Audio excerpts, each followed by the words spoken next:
Jason, it's nice to meet you. Nice to have your conversation. How are you? Good, doing good. How are you? I'm doing good, doing good. So, of course, we talked earlier about this. I want to talk to you, of course, about the band Icarus Witch, but I want to talk to you more about your career as well, too, because it all started somewhere, too. So I'll dive right into it. I'm assuming that Icarus was your first professional band, but the story starts before that as a bassist, as a musician. Where did it start for you as far as getting the itch to even play, that you wanted to do it and wanted to jump into a band and form your own band? Where does the Jason Myers story kind of start as far as that goes? Well, at the risk of dating myself, it starts in the 70s with being infatuated with Kiss as a with a brother that was 4 years older than me, had access to some of the heavier rock records and whatnot. So Yeah. I joined the Kiss Army as a little kid, as many in my generation did. And a few years later, in the early 80s, I started getting into heavier stuff again, mostly through my brother and his friends and their collections. That's when I started getting turned on to like Iron Maiden and Judas Priest and Motley Crue and things like that. And All right. by the time I was about 13, I decided that I, like we used to pretend like we were Kiss, like, that was a big thing. You'd pick up your tennis racket or whatever. I'll be Gene. And, you know, You were Gene, right? I was Were you Gene. Yeah, spitting fire? Were you that dropping blood? Sleeping I with everybody you could find? well, as much as you can in Yeah. kindergarten and first grade. Oh, there you go. Um, but then I graduated from tennis rackets. I remember my father made my friends and I like uh, little fake guitars out of wood. He was pretty crafty with his woodworking machines. Oh, nice. So our air guitar went up a notch when I was, like 11 or 12. And then by the time I was 13, I was like, I want to do this for real. And got my first bass, started taking lessons, and of course, the guy that was teaching lessons locally was all about jazz and classical, and I'm like, I just want to learn maiden riffs. But in hindsight, I'm so glad I took formal training. I couldn't appreciate it at the time. Now I that's the kind of music I listen to all the time. All right. And then it was just the normal cavalcade of junior high bands, trying out different things, talent shows.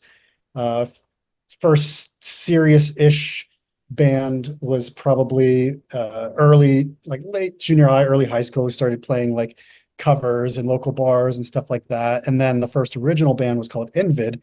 I joined that. I think I was like either a junior or going into my senior year of high school, and You're that was from Ohio, right? But this all started in, is this in Pennsylvania now or back in Ohio? yeah. I was born in Ohio, but I was raised mostly in Pennsylvania. Okay. My family grew up all over the place, from Virginia to Philadelphia, DC. But Gotcha.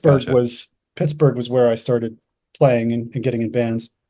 So yeah, Invid was like the cool, underground dudes in my area that actually could play. Our drummer could play double bass, which was big at the time, and Yeah. guitar player could do, arpeggios. So it felt like a real thing, going from like playing Zeppelin and Rush covers to like, okay, we're writing our own songs and booking shows with original stuff and cutting demos. And actually, those Invid demos were just re-released a couple years ago by All right. Heaven and Hell Records contacted us and found out we had some of this old material. So it was kind of cool to see that stuff 30 years later get an Yeah, I'll official have to check that out. release. Yeah, yeah, that's out Yeah. there. People can find it. Is it on Spotify as well too? People can find it anywhere.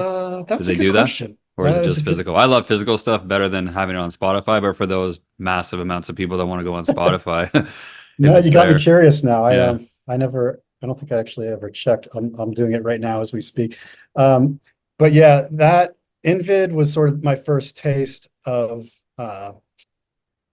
I don't see it up on there. Maybe it's because he's a CD only label. It's on YouTube, I Maybe. think, though. Okay, yeah. People Check can check YouTube. YouTube. Yeah, I know that label. They got. I know a couple guys that some talent that are on there, and they speak highly of it. They like that label for what they do.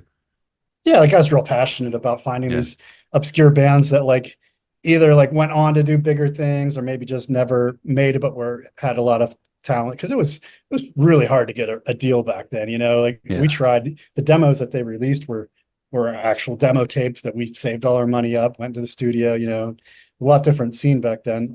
Is this mid '90s period you're This was like talking, this or was late late '80s? 80s, Late early '80s. 90s. Okay. So the demos we started cutting were like 91 and 92. And then we actually all picked up and moved down to Fort Lauderdale because Mm. I was going to school at the time and I transferred down there. We thought we had a better music scene chance. It was bigger clubs and more of a scene, just something different. So we actually relocated to Fort Lauderdale and started playing like Miami and stuff like that.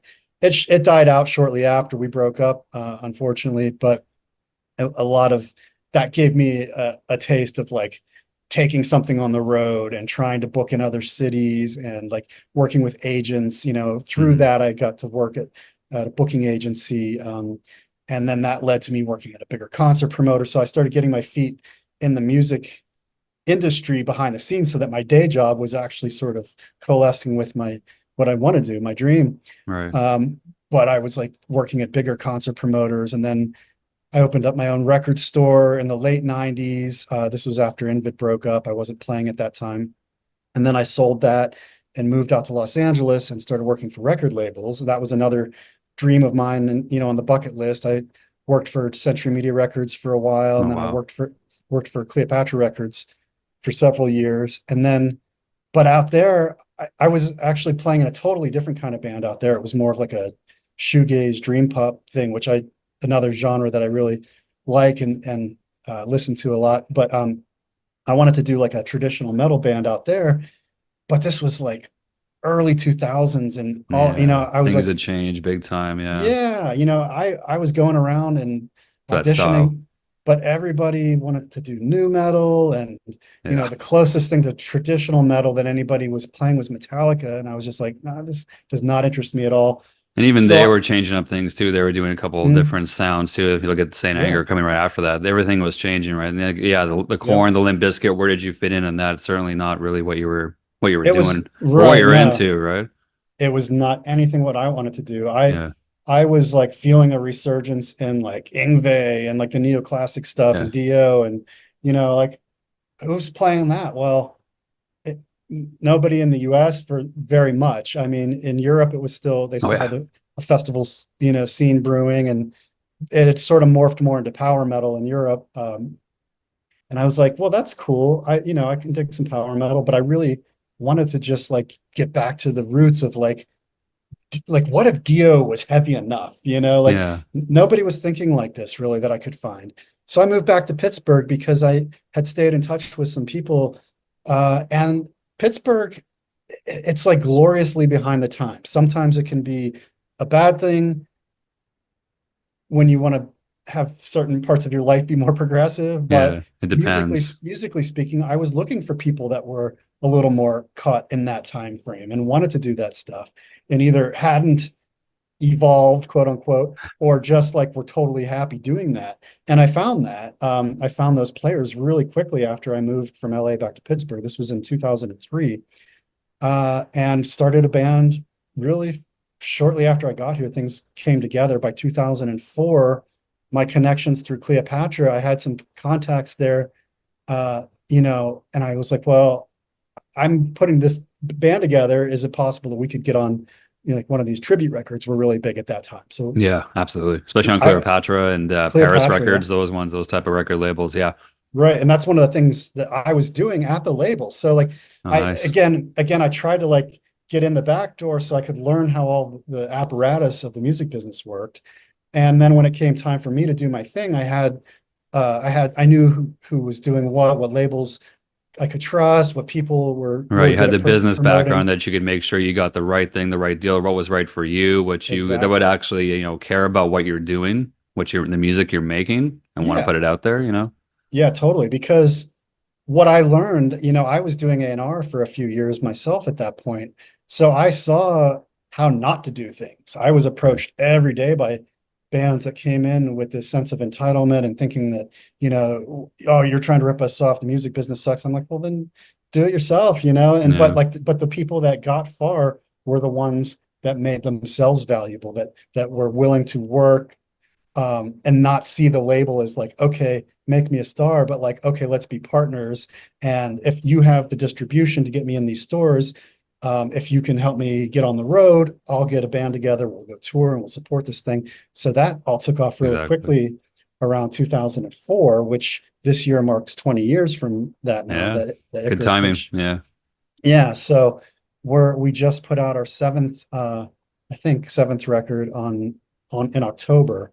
No Devil Lived On. So Hmm. that's sort of like that's the backstory up to where we are now. There's a lot of stuff in between that I'll touch on whatever you want, but Yeah, yeah. that's the quick-ish version of how I got here. No, that's great. That's great. So I guess well, some details at the start then. So you went back to Pittsburgh. You found guys. I'm assuming that's all the guys that started with you. That was no, I think was Quinn with you back then as well as Matthew, or was it not Quinn at that time? I'm kind of fuzzy Not on qu- those first details. I jumped yeah, in not later. I'll get to that later. I jumped in later on your band, That's cool. Yeah, 2010. no, Quinn was early on, but not from the beginning. Matt Matt the Basilia, singer. Yeah. the singer, was one of the first people I hooked. The very first person I hooked up with was a drummer named Keith Herka. I was staying at his house when I moved back, and he was actually my drummer from Invid. So it was another connection that where those All right. worlds kind of collided. And Keith Herka helped me played a demo of this singer Matt, and I was blown away because the demo sounded, I mean, he sounded like a cross between like John Arch and like, Uriah Heep, or, it was just like, wow, there's a guy around here. I knew I'd find him. I didn't think it'd be that quick. He also And has, I just want to say too, he also, to me on some songs, not all of them, but I found that he had kind of like a 80s metal singer, kind of like high tone as well too, like something in a high pitch as well. He kind of went back and forth with that. Of course, John Arch is a yeah, good example of what he sounded like on a regular basis, but there were some yeah, songs he had that very 80s metal singer, which is not a diss, it's great. It yeah. really changed it was a really good blend, I thought his voice was, Matt. Thanks. Yeah. Yeah, no, that's why we got along so well from the beginning, because we both had that love of Dio, but we also loved like a lot of that 80s stuff, like, Yeah. whether it You was could hear it and you could see it, yeah, which is what attracted me to it too. some of the a little bit of the AOR edge. Like Yeah. we liked Dio Rainbow, but we also covered Joe Lynn Turner Rainbow, and eventually like did a song with Joe Lynn Turner. Yes. Like Yeah. so Matt and I hit it off really well. We had a guitar player. The very first thing we ever played was Sabbath cover, "Falling Off the Edge of the World." The guitar player's name was George Sable. He was a local guy, really cool player. Um, we went in the studio and did that song like probably in a day or two, and that went on to the Black Sabbath Evil Lives, I think it was called, tribute record, true metal tribute to Black Sabbath, which I also helped do some other A&R on, put some of the other bands together for. Mm. And that was like a chance to see if we could do it on a professional level. And um, the guitar player didn't want to stick around, but Matt did, and so we started going through some changes, and we did a couple of those tribute things early on, because the exposure was good. We were making a little bit of money, enough to cover the studio anyways and get some experience, and all the while we were writing our own songs, which was really what I wanted to do. Right. So we put together like I think it was three or four songs for our first, what we were going to shop as a demo. And then we had the Alice Cooper song, Roses on White Lace, that we did for an all-star tribute to Alice Cooper. Hmm. We weren't all-stars, but we were fortunate enough It to be was on on an this. all-star compilation. Yeah, Yeah, it yeah. was like, guys from Motley Crue and, Yes. Yeah. Iron Maiden and all this crazy stuff. So that helped really kind of get our exposure out of the gate. People were like, who are these guys that are on this record with these guys from Sabbath and Dio and stuff? Hmm. And we put together this demo, and we called it Roses on White Lace. The initial pressing I did myself, and Germany, unbeknownst to me, had this like really, really strong scene for that. And they got word of it. I don't remember exactly how. I think I was doing some PR and trying to get the word out, but it started taking off in Germany, and I was getting contracted by like promoters and distributors and stuff. Like instead of ordering like one copy of the CD, they wanted like a box of 30 or 90. All And I'm right. just like, okay, something's going on over there. So Yeah. like, and then we got invited to play over there. I'm like, well, my band, I got to get a different version of the band together before I start talking about playing in Europe and stuff. Yeah. So we got the band situation tightened up a little bit. And through that initial burst, Cleopatra saw, oh, there's something going on here. There's a They knew buzz on this me, band. Yeah, there's something happening here. Yeah. or they knew I wasn't going to bring them something that was going to lose them money, because my reputation was on the line as well. Yeah. And they trusted me, I trusted them. So they put out the EP, and it did really well for them. They put some money behind it, got some ads going. And then we almost immediately we were back in the studio doing Capture the Magic, the full-length album. Hmm. By that time, the lineup had solidified a little more. Um, and uh, our guitar player, Steve Pollock at the time. And we were using a studio drummer by then, a guy named JC Dwyer. He played on the EP and the first couple records. Yeah, I Um, remember seeing his name. Yeah. Okay. Yeah. yeah, Yeah. JC, he was another Florida connection, actually. He Yeah. was in a band called Rape Date, if you remember them, turned into Pain I know the God. name. Yeah. Hmm. Yeah, Pain God, I think, was what they were called when they were on Century Media. And he went on to play in Propane with our producer, Eric Klinger. That's where I got the So name from. Yeah. Okay. Yeah. Yeah. so That he makes was a sense. drummer Yeah. from Propane, but he was Yeah. doing studio sessions. So I'm Okay. like, well, I want to get the best guys possible. This is my big chance to make an album after, you know, 10 or 15 years of like just Yeah, doing helping other little people make demos. albums and seeing other stuff happen. Yeah, now it's your Yeah. turn to put your name out there.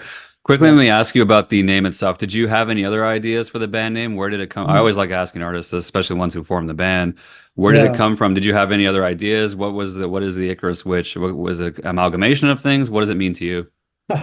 Um, yeah, Icarus Witch actually came to me prior to even moving back to Pittsburgh when I was in LA, and I'd sort of set this intention that I'm going to start this traditional metal band. I'm going to make it happen. I don't know how. I don't know who's going to be in it, and I'm a practitioner of witchcraft, and so I use, you know, that as inspiration. I draw upon witchcraft rituals, and whether it be seances to speak with ancestors, or speaking with spirit guides, things like that. Hmm. Anytime I would have something like a big major change in life or something like that, I that was what I would tap into. And so I'd sort of like set this ritual with my ancestors and my spirit guides, and just set this intention, like, work with me here, let's make this happen. And that name came to me in this like seance, and I wrote it down. I even like drew like a little logo and stuff, like right on the spot on a piece of paper. I think I still have it somewhere in a closet, and just set it aside. And I was like, you're sort of like in a trance when I do these things. Like, it's not really like me talking to you now. It sounds very strange, but like I No, I just understand what you mean. Yeah, I get it. It's a totally different plane of it's thought. yeah, it's like going into like a astral, like a alpha state of consciousness. Hmm. So I set that aside, and I was like, and didn't really think much of it. I'm like, okay, if I'm going to move back to Pittsburgh, I have a lot of other things I have to do. So um, I did all the other real world, adult things you have Yeah, to do for such a move to exactly. To stay happen. alive. Yeah, exactly. Yeah. Yeah. And then when I got here and found these guys, um, it was just sort of like, okay, I've got I've got this name. This is all coming together. I think this is what it was supposed to be.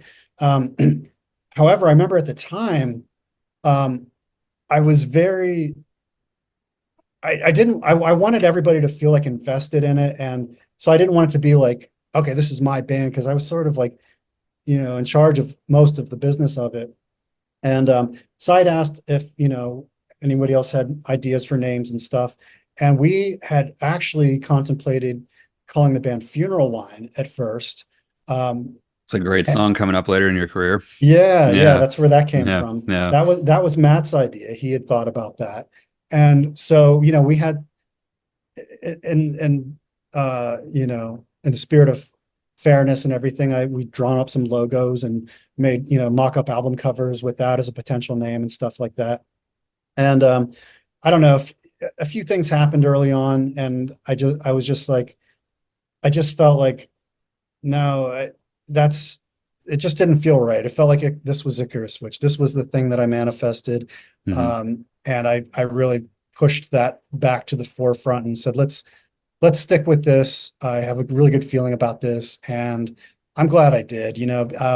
Matt and I are still really good friends to this day, but you know, we parted ways after a few albums, and Hmm. it would have felt it felt better for me to continue on with the band with that name, whereas it would have felt strange, you know, breaking apart and then like, oh, and by the way, I'm taking that name that you came up with. So you can't really Yeah, predict those things very well. How, I you know, know. when you get together originally, I think everybody hopes that all the Oh, of guys course. are Yeah, that 100%. you're It's going going to to be be, four brothers, five brothers forever. We're all together, all yeah, for one for all. And then business, time, and money get in involved, life. and Yeah. life, and things change. And well, I hit on that in a couple of minutes too. Yeah, sure. So so obviously you can tell by the by my enthusiasm for that. Obviously, the record I jumped into is pretty obvious as Draw Down the Moon, which I jumped in on 2010. I thought that was a great album title. Never heard that phrase before. Draw Down the Moon. Oh, that's Mhm. interesting. The album cover, I guess I can assume the lady on the covers of that one and the next record, Rise, might be the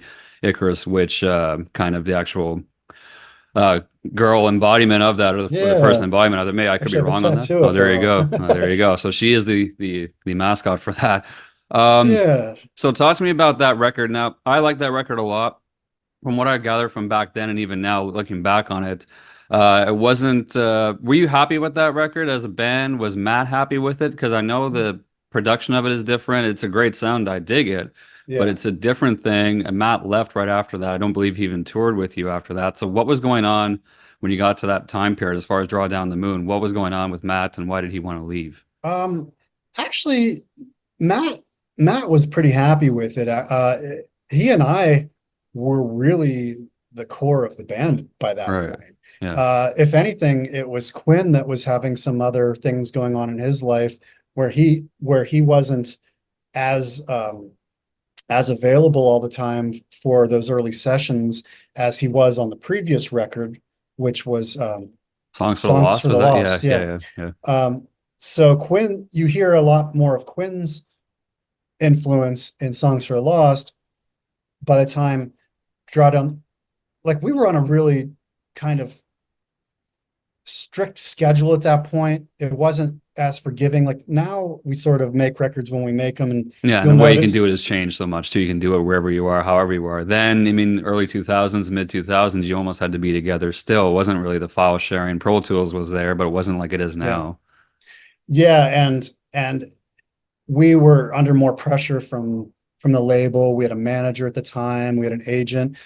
So we were in the machine at that point, you Yeah. know, and you can't it's rolling whether you're on it or not, Yeah. you know. So Matt and I kept writing. So like a lot of the writing on that album was me. Like I wrote more on that album than I had on the previous ones where I would like maybe write two or three songs. That one I wrote a lot more of the stuff on.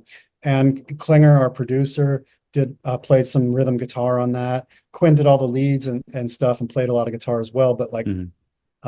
I think if anything, that record was really where Matt and I were at the time. We wanted to sort of strip it back, get more. I always felt like it was a little more darker, a little more of a It Sabbathy is. type Yeah, it record. is for sure. Like the first song I ever heard was Black Candles. That's the first song I ever heard from your band.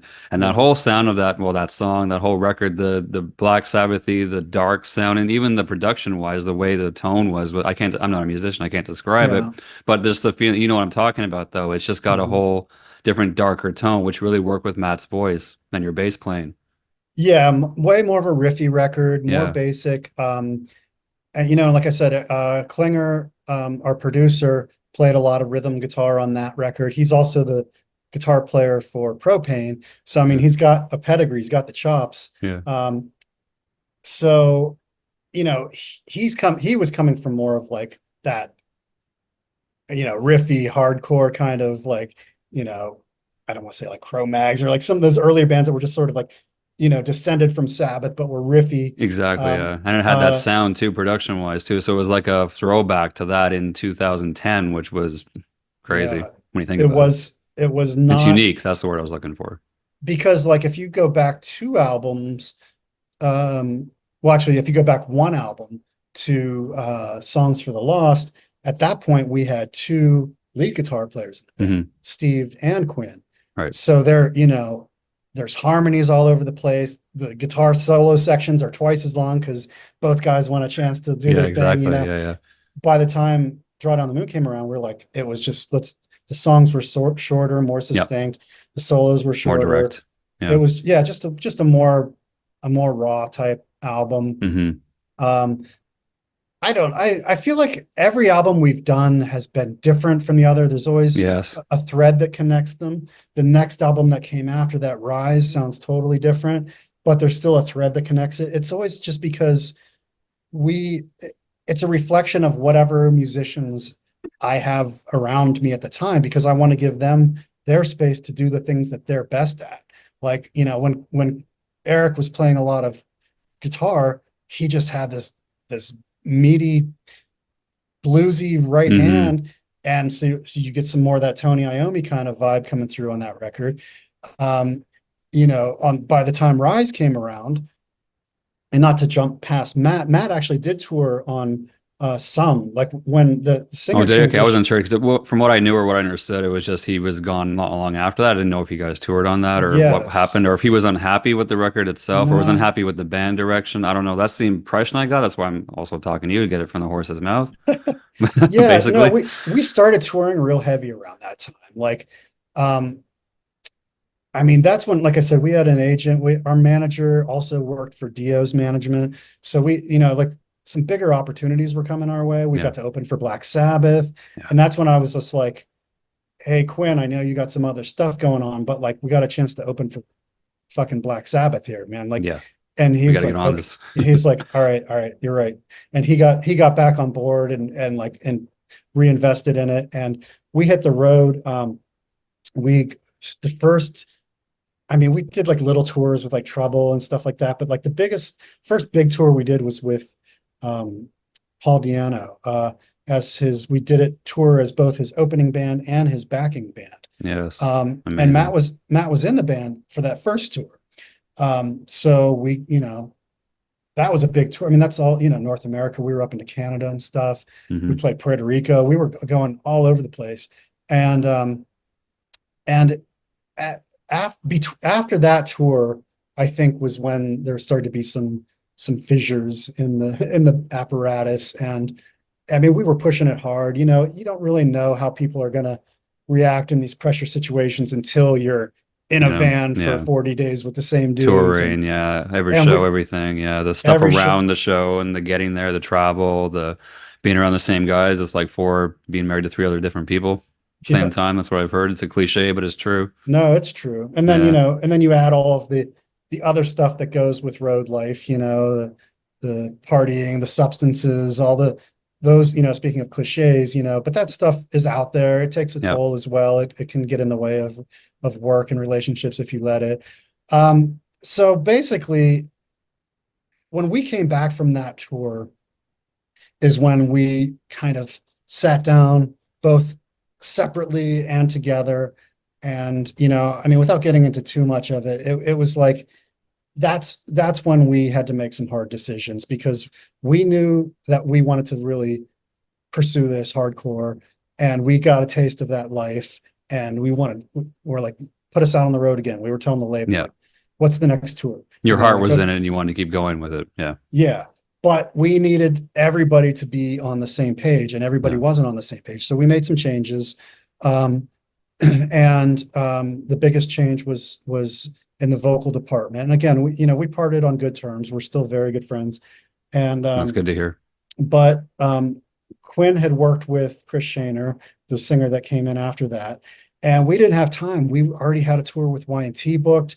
We had studio time booked. We were starting to work on the next round of songs. And so the guitar player that was out with us on Deano, Ed Skiro, he joined Icarus Witch with Hmm. Quinn for a little while, but then he decided that wasn't what he wanted to do. So we brought in Dave Watson, who was playing with Manic Ritual at the time. I mean, we just, again, we were always going. My motto was always like, whoever the best options are, like a sports team, right? Like if you want to get to the playoffs, you bring in the best Yeah, free agents to back your core players or whatever. exactly. So we went on a tour with Y&T, and then Diano's agent was like, hey, we want to bring him back. That went really well. We want to go out even longer. And we're like, okay, let's do it.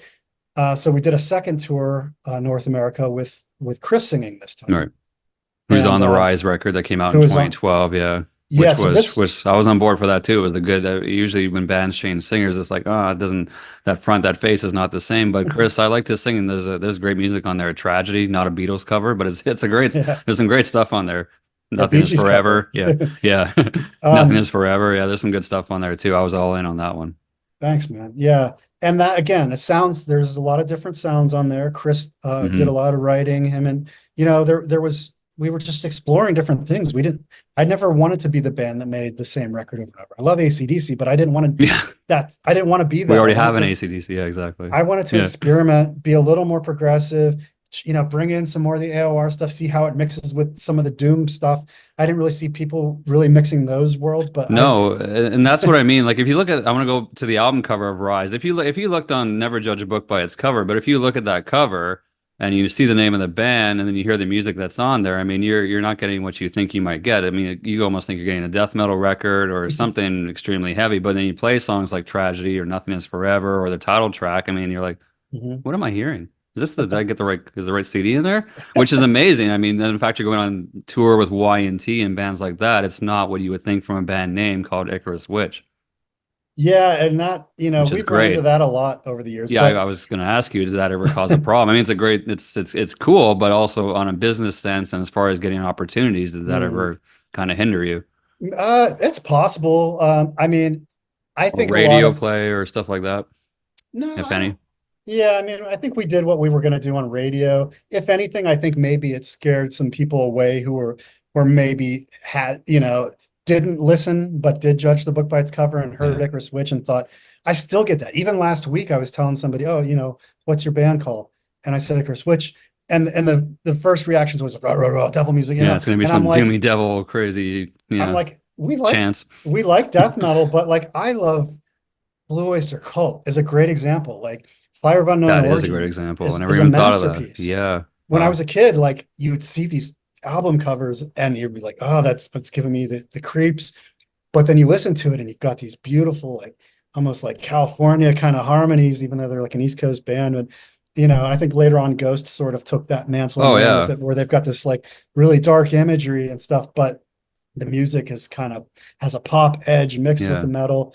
So I just like to play with things. I just like to, this is everybody else is in a bunch of other bands, like Yeah.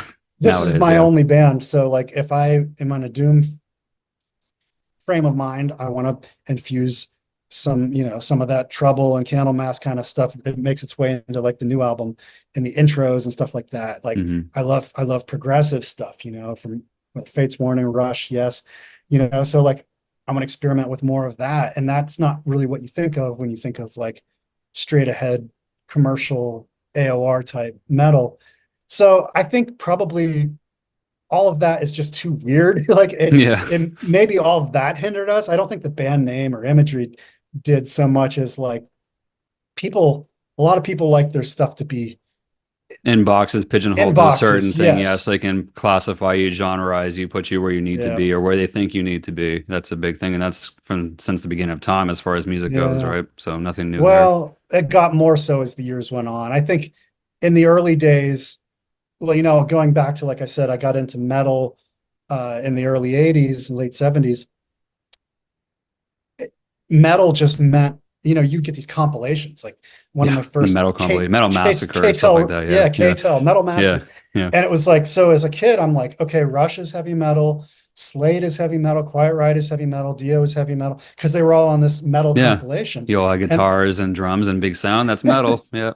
and That's it. nowadays, half of those bands It wouldn't wouldn't even even count as metal. I mean, what's metal know. today and what's metal then is nothing It, compared to good stuff, but nothing. Things change, right? yeah, the word changes meaning. Yeah, That's just exactly. how language works, I guess. Of Exactly. We got about less than 3 minutes left before this goes away, so I appreciate your time, Jason. And course. before I let you go, do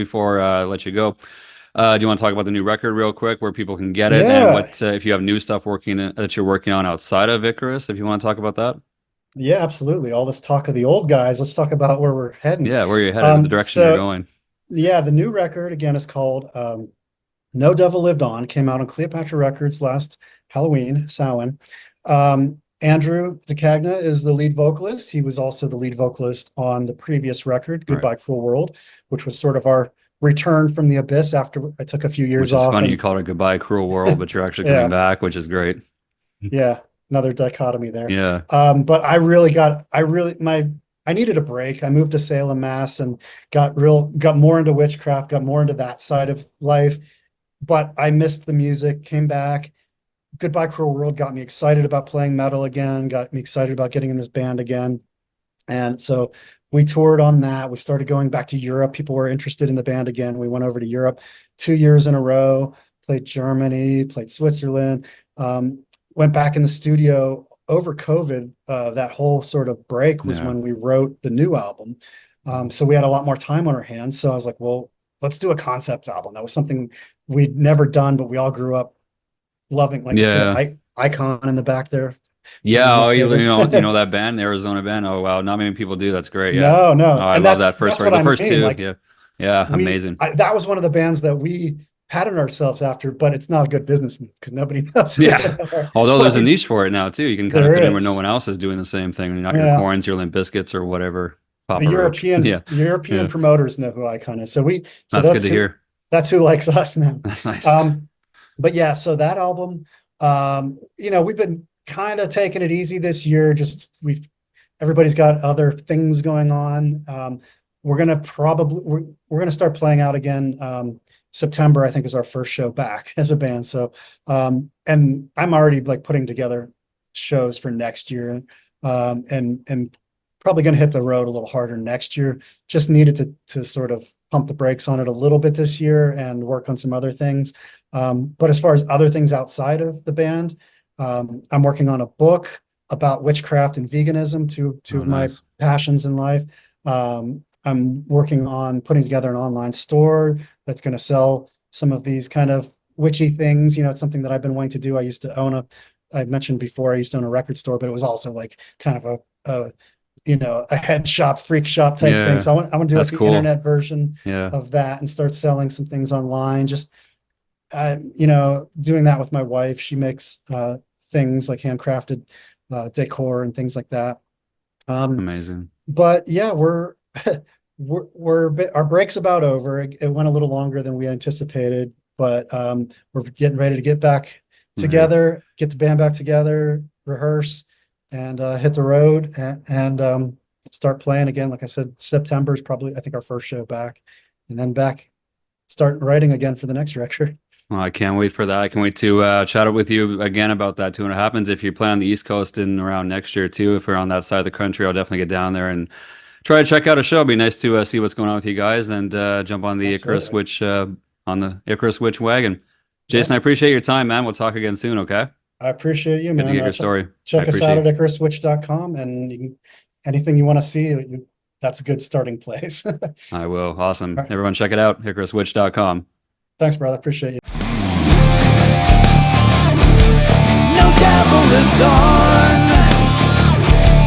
No devil lived on.